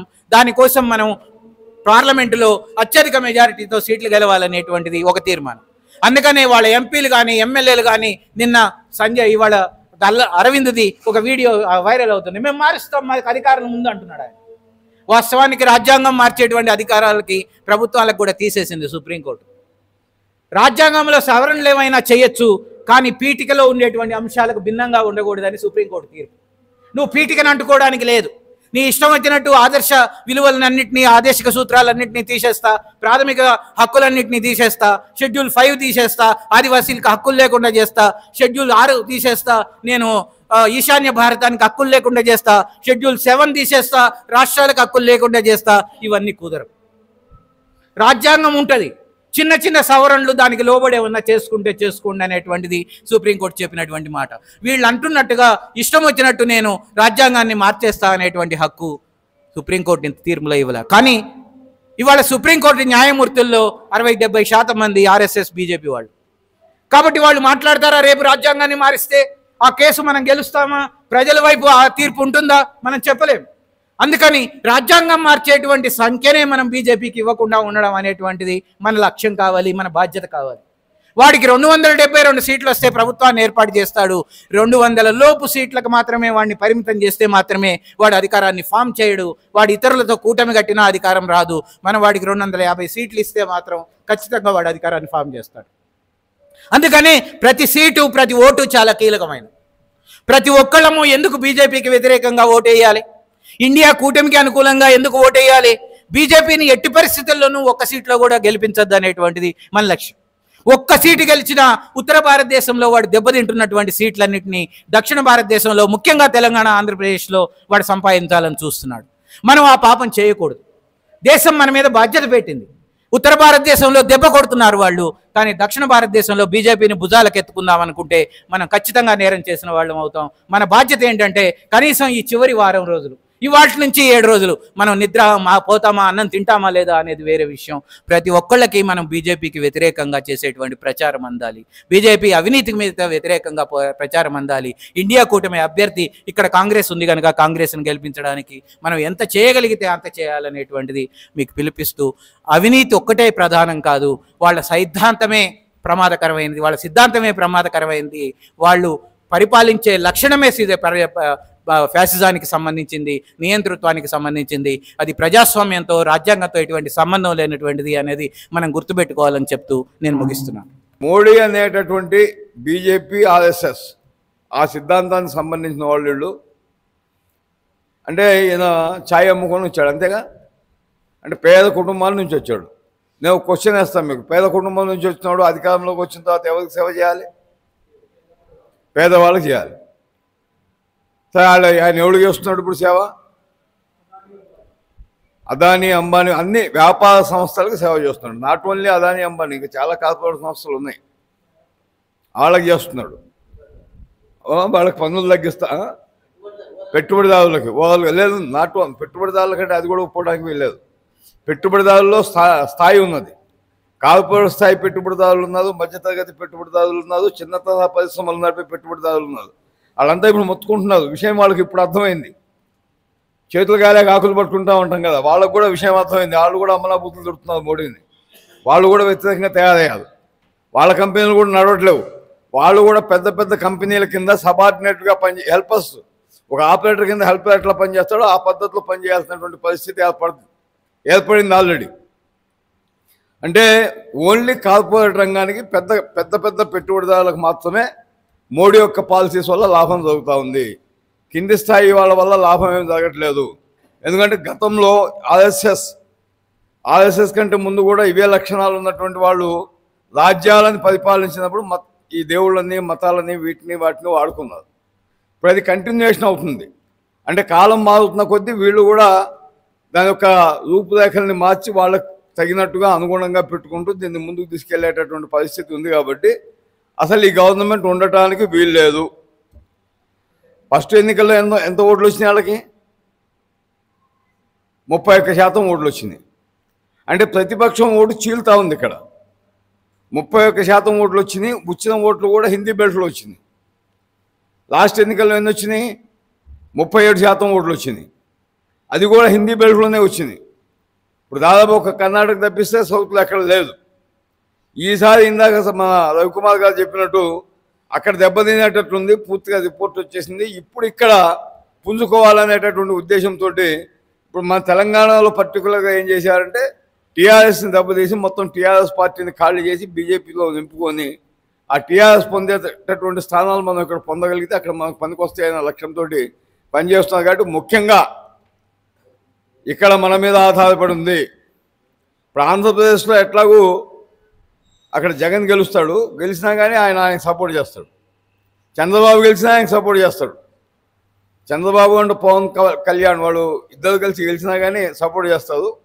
కాబట్టి మనం ఇక్కడ బీజేపీ సీట్లు రాకుండా జాగ్రత్త పడాల్సినటువంటి అవసరం ఉంది. మనం ఓటేయటమే కాకుండా మన తోటి వాళ్ళకు కూడా అసలు విషయాలన్నీ చెప్పి అర్థమయ్యేటట్టు చేయాలి. నేను ఇంకొక చిన్న విషయం చెప్పి ముగిస్తా. బంజీ చిన్న విషయం చెప్పి ముగిస్తా. ఇందాక నేను చెప్పా ఆయన పేదవాడు, ఛాయ్ అమ్ముకుందా అని చెప్పాడు. సరే, ఆయన ఛాయ్ అమ్మినప్పుడు అక్కడ రైల్వే స్టేషనే లేదు. అది కూడా ఒక అబద్ధమే. ఆ రైల్వే స్టేషన్లో కూడా గూడ్సు బళ్ళే పోతాయి, ప్యాసింజర్లు పోయే బళ్ళు పోవు.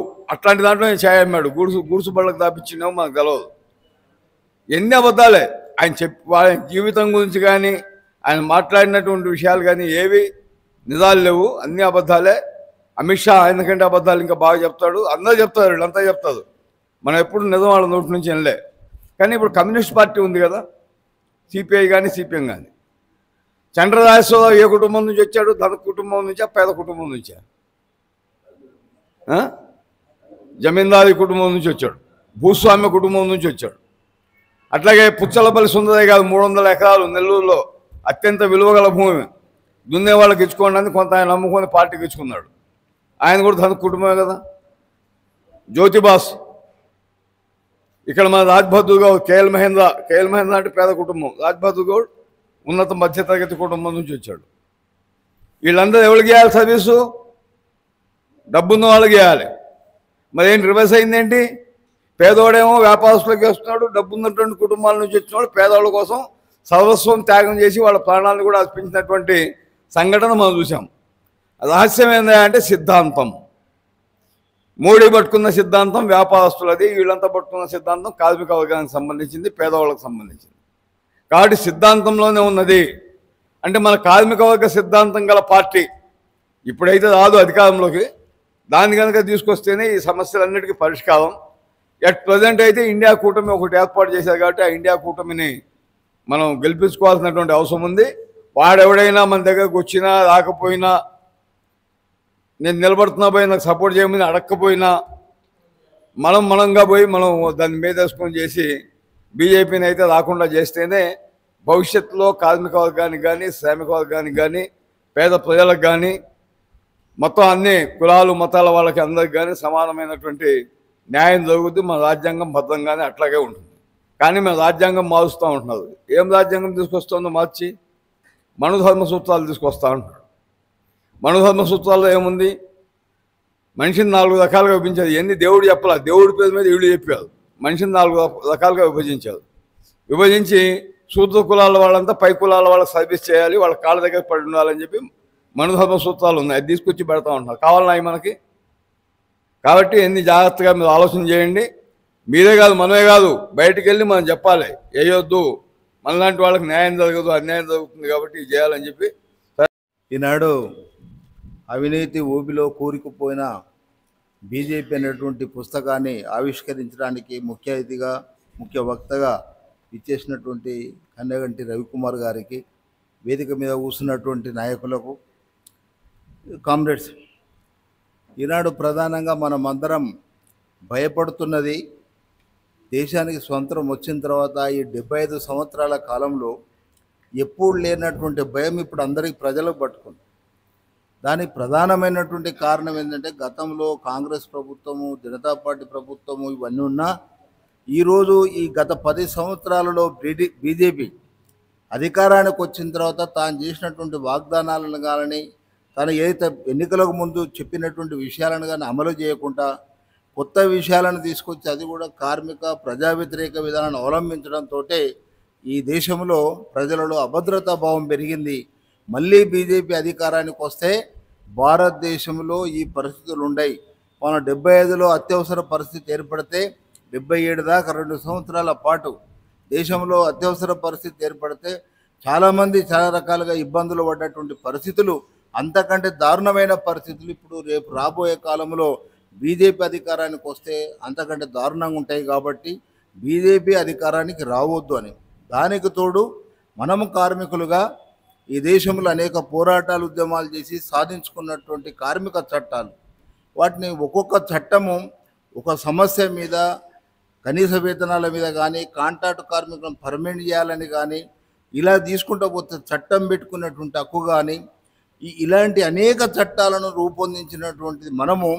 అవన్నీ కూడా ఈరోజు బీజేపీ అధికారానికి వచ్చిన తర్వాత 29 చట్టాలను పూర్తిగా సమూలంగా సవరించేసి వాటి స్థానంలో 4 కోడ్లు తెచ్చి ఆ 4 కోడ్లు కూడా కార్పొరేట్ శక్తులకు మేలు చేసేందుకు ఉన్నాయి తప్ప కార్మిక వర్గానికి లేదు. దాని మీద ఇప్పటికే అనేక సార్లు దేశవ్యాప్తంగా ఏఐటీసీగా మనం పోరాటాలు ఉద్యమాలు సమ్మెలు చేసి గ్రామీణ ప్రాంతం నుంచి మహాపట్టణాల వరకు దేశవ్యాప్తంగా సమ్మెలు చేసిన ఈ యొక్క బీజేపీ ప్రభుత్వం దున్నపోతు మీద వర్షం పడ్డట్టుగా స్పందించినటువంటి పరిస్థితి లేదు. కాబట్టి రేపు ఈ జరగబోయేటువంటి ఎన్నికల్లో బీజేపీ అధికారానికి రావాలని చెప్పి తన ప్రయత్నం చేస్తుంది. ఆ విధంగా అనేక కుట్రలు పన్నుతున్నది. మరి అనేక చెప్తుంది 400 పార్లమెంటు స్థానాలు వస్తాయని చెప్పి ఒక ప్రచారాన్ని చేస్తున్నారు. 400 స్థానాలు వచ్చేటువంటి పరిస్థితి లేదు. వస్తే 200 స్థానాలు వస్తాయని కానీ, ఒకవేళ తన మిత్రుల యొక్క స్థానాలు కలుపుకొని అధికారానికి వచ్చినా అది ప్రజానుకూలమైనటువంటి పరిపాలన ఉండదు. కాబట్టి బీజేపీకి ఆ స్థానాలు కూడా రావద్దు. ఈ ఎన్నికల్లో మరి బీజేపీకి వ్యతిరేకమైనటువంటి కూటమి ఏదైతుందో అది ఒక ఈనాడు మనం ఇండియా కూటమి ఉంది. ఆ ఇండియా కూటమిలో మనమందరం కూడా భాగస్వాములో ఉన్నాం. ఏఐటీసీ కూడా ఆ ఇండియా కూటమికి సపోర్ట్ చేస్తున్నాం. కాబట్టి రాబో ఎన్నికల్లో తప్పనిసరిగా బీజేపీని ఓడించేందుకోసం మనమందరం కంకణబద్ధులమై తప్పనిసరిగా ఈ బీజేపీకి వ్యతిరేకంగా నిలబెట్టాల్సినటువంటి అవసరం ఉంది. అందుకే ఈ పుస్తకము ఎన్నికల ముందు ఇవ్వడంతో దీన్ని మనం విస్తృతంగా ప్రచారం చేయాలి, చదవాలి, చదివించాలి. దీంట్లో అనేక విషయాలను కూడా పొందుపరచడం జరిగింది. కాబట్టి పుస్తకం ప్రస్తుతం ఎన్నికల సందర్భంగా బాగా ఉపయోగపడుతుంది. బీజేపీ చేస్తున్నటువంటి అవినీతి పాలన మీద మరి ఎక్కువ కూడా సమాచారం ఇవ్వడం అనేది జరిగింది. కాబట్టి దానికి తోడు దీనికంటే కూడా భిన్నంగా ఇంకా ఎక్కువగా మన సారు బాగా వివరించి మనలందరినీ కూడా చైతన్యపరిచినందుకు నేను వారికి తర్వాత మీ అందరికీ కూడా ధన్యవాదాలు తెలియజేస్తూ, ఏఐటీసీ తెలంగాణ రాష్ట్ర సమితి ఆధ్వర్యంలో అవినీతి కుబిలో కూరుకుపోయిన బీజేపీ అనే అంశం పైన పుస్తకావిష్కరణ గావించడం జరిగింది. ఈ పుస్తకావిష్కరణకి ముఖ్య అతిథిగా విచ్చేసిన రవికుమార్ గారికి, ఈ సమావేశానికి అధ్యక్షత వహిస్తున్న రాష్ట్ర డిప్యూటీ జనరల్ సెక్రటరీ నరసింహ గారికి, వేదిక మీద ఉన్న ఏఐటీసీ రాష్ట్ర అధ్యక్ష ప్రధాన కార్యదర్శులు యూసుఫ్ గారికి, బాలరాజు గారికి, పార్టీ నగర సహాయ కార్యదర్శి స్టాలిన్ గారికి, వివిధ ప్రాంతాల నుంచి వచ్చేసిన మీ అందరికీ పేరు పేరున ధన్యవాదాలు తెలియజేస్తూ ఈ యొక్క కార్యక్రమాన్ని ఇంతటితో ముగిసిందిగా ప్రకటిస్తాను.